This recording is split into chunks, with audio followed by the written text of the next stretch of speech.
kay bag-o lagi mi nahuman og linya no, fiber na mo ang gigamit. Wala na mi gigamit og modem. So fiber na mi no. So dara goods na kalayan. Siga tanan.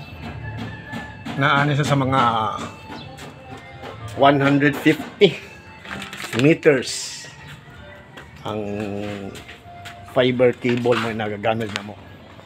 Kaya nadadto dito unahan. Dito. So atong tanaw dito ang sa main na mo ha. So dili nagsubay mi aning mga punuan sa mangga. Da na mo gipaagi ang kuan. Ang wire sa fiber. Na mga 150 siguro estimated.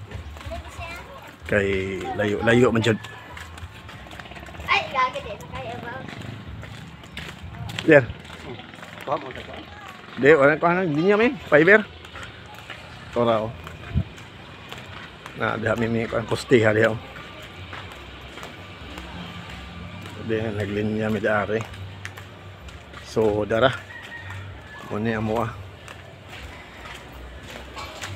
Ay, naman na successful. So, successful kayo, kayaan kayo. So, 200 meters ako ang gipaliki. Duha-duha ko, so dako kayo sobra oh.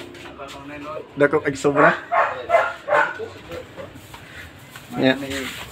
Napotlan ko. Ato tanaw, napotlan na mo ang kuan ba, ISP provider na mo. So di ara. Hindi na ka magdodon. Oh, wala na. So dala oh. So kipat-kipatanan. Wala mo ang ISP main, so dala ang main. Na so ga blink ra tanan. Sige ra tanan. So thank you Lord sa success.